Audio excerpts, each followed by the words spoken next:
ತುಂಬಾ ಜನರಿಗೆ ಕೋಡಿಂಗ್ ಕಲಿಯುವುದು ತುಂಬಾ ಕಷ್ಟವಾ ಅಥವಾ ಕೋಡಿಂಗ್ ಅನ್ನು ಯಾವ ರೀತಿ ಕಲಿಯುವುದು ಇಂಥ ಹಲವಾರು ರೀತಿಯ ಕ್ವಶನ್ಸ್ಗಳು ಇರ್ತವೆ.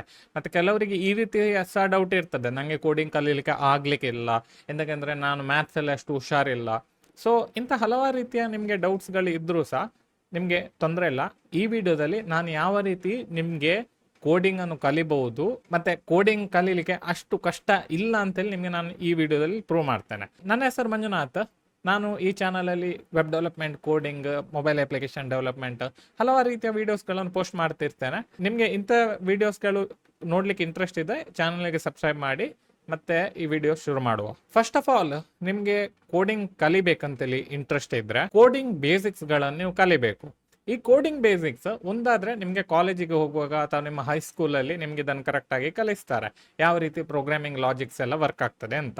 ಮತ್ತೆ ಆಬ್ವಿಯಸ್ಲಿ ನೀವು ಕಾಲೇಜಲ್ಲಿ ಅಥವಾ ಸ್ಕೂಲಲ್ಲಿ ಮ್ಯಾಥ್ಸ್ಗಳು ಕಲಿತಿರ್ತೀರಲ್ಲ, ಅದು ನೀವು ಕಲಿತ್ರೆ ನಿಮಗೆ ಕೋಡಿಂಗ್ ಕಲೀಲಿಕ್ಕೆ ಆಗ್ತದೆ. ಸೊ ನಿಮಗೆ ಆಗ್ಬೋದು, ಅಂದರೆ ಕೋಡರ್ಸ್ ಎಲ್ಲ ತುಂಬ ಇಂಟೆಲಿಜೆಂಟ್, ಅವರಿಗೆ ತುಂಬ ಮ್ಯಾಥ್ಸ್ ಎಲ್ಲ ಗೊತ್ತಿರ್ತದೆ. ಅಷ್ಟಂತ ವಿಷಯ ಎಲ್ಲ ಗೊತ್ತಿರೋದಿಲ್ಲ ಕೋಡರ್ಸ್ಗಳಿಗೆ ಲಾಜಿಕ್ಸ್ ಉಂಟಲ್ಲ, ಅದು ಕರೆಕ್ಟಾಗಿ ಗೊತ್ತಿರ್ತದೆ. ಈ ಲಾಜಿಕ್ಸ್ ಉಂಟಲ್ಲ, ಕಲಿಯುವುದು ನಿಮಗೆ ಅಷ್ಟಂತ ಕಷ್ಟ ಇಲ್ಲ.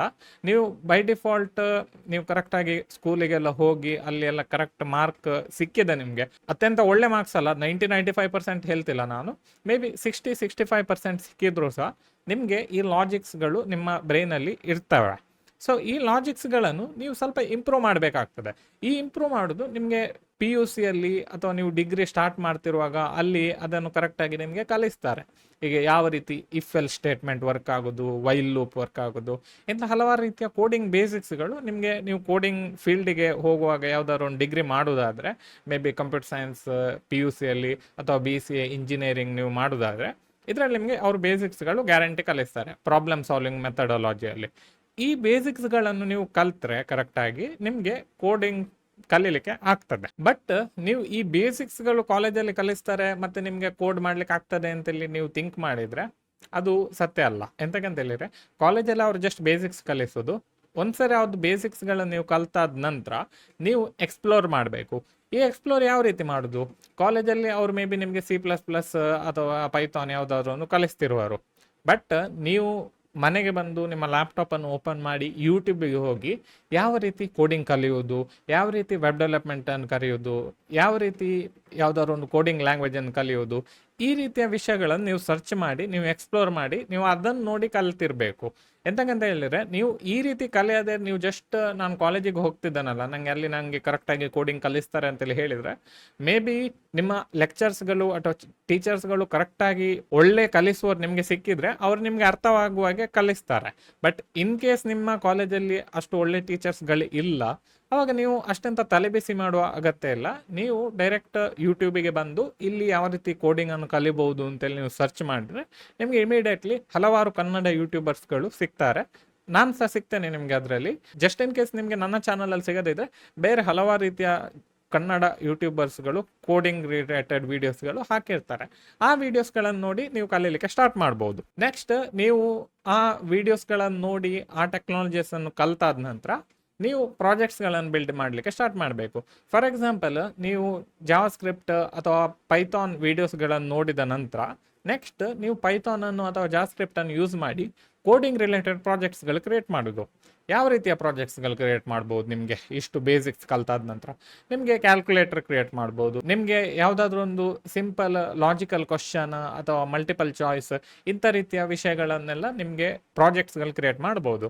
ಇನ್ನೂ ಸಹ ನಿಮಗೆ ಅಡ್ವಾನ್ಸ್ ಹೋಗೋದಾದರೆ, ನೀವೀಗ ವೆಬ್ ಡೆವಲಪ್ಮೆಂಟನ್ನು ಕರೆಕ್ಟಾಗಿ ಕಲ್ತ್ರೆ ಅಲ್ಲಿ ನಿಮಗೆ HTML, CSS, ಜಾವಾ ಸ್ಕ್ರಿಪ್ಟ್ ಈ 3 ವಿಷಯಗಳನ್ನು ಕಲ್ತಾದ ನಂತರ ನೀವು ಕೋಡಿಂಗನ್ನು ಯೂಸ್ ಮಾಡಿ ನಿಮಗೆ ಫ್ರಂಟ್ ಎಂಡಲ್ಲಿ ನಿಮಗೆ ಯಾವ ರೀತಿ ಬೇಕೋ ಆ ರೀತಿಯ ನಿಮಗೆ ಪ್ರಾಜೆಕ್ಟ್ಸ್ಗಳನ್ನು ಬಿಲ್ಡ್ ಮಾಡ್ಲಿಕ್ಕೆ ಆಗ್ತದೆ. ಫಾರ್ ಎಕ್ಸಾಂಪಲ್, ಕ್ಯಾಲ್ಕುಲೇಟರ್ ಬೇಕಿದ್ರೆ ನೀವು ಕ್ಯಾಲ್ಕುಲೇಟರನ್ನು ನೀವು ಮಾಡಿದರೆ HTML ಮತ್ತು CSS ಯೂಸ್ ಮಾಡಿ ಒಂದು ಚಂದದ ಕ್ಯಾಲ್ಕುಲೇಟ್ ಮಾಡಿದರೆ, ನೀವು ಜಾವಾ ಸ್ಕ್ರಿಪ್ಟ್ ಅಥವಾ ಯಾವುದಾದ್ರು ಒಂದು ಬೇರೆ ಲ್ಯಾಂಗ್ವೇಜನ್ನು ಯೂಸ್ ಮಾಡಿ ನಿಮಗೆ ಅದಕ್ಕೆ ಲಾಜಿಕನ್ನು ಕೊಡ್ಬೋದು.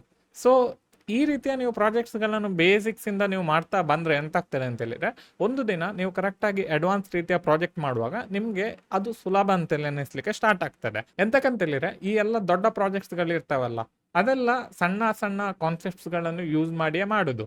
ಈಗ ಕ್ಯಾಲ್ಕುಲೇಟರ್ ಮಾಡುವಾಗ ನೀವು ಯಾವ ರೀತಿ ಬಟನ್ಸ್ಗಳನ್ನು ಕ್ರಿಯೇಟ್ ಮಾಡಿದ್ದೀರಿ, ಅದೇ ರೀತಿ ನೀವೀಗ ಒಂದು ದೊಡ್ಡ ಇ ಕಾಮರ್ಸ್ ಅಪ್ಲಿಕೇಶನ್ ಮಾಡುವಾಗ ಸಹ ಬಟನ್ಸನ್ನು ಕ್ರಿಯೇಟ್ ಮಾಡ್ತೀರಿ, ಅದಕ್ಕೆ ಅಸೈನ್ ಮಾಡ್ತೀರಿ ಒಂದೊಂದು ವಿಷಯಗಳನ್ನು.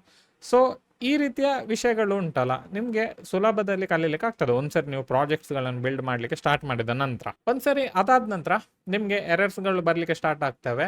ಈ ಎರರ್ಸ್ಗಳನ್ನು ಫಿಕ್ಸ್ ಮಾಡೋದು ಉಂಟಲ್ಲ, ಅದೇ ನಿಮ್ಮ ಕೆಲಸ ಆಗಿರ್ತದೆ. ಎಂತಕ್ಕಂತ ಹೇಳಿದ್ರೆ ಈ ಎರರ್ಸ್ಗಳು ಉಂಟಲ್ಲ ನಿಮಗೆ ಹೊಸ ಹೊಸ ವಿಷಯಗಳನ್ನು ಕಲಿಸ್ತದೆ.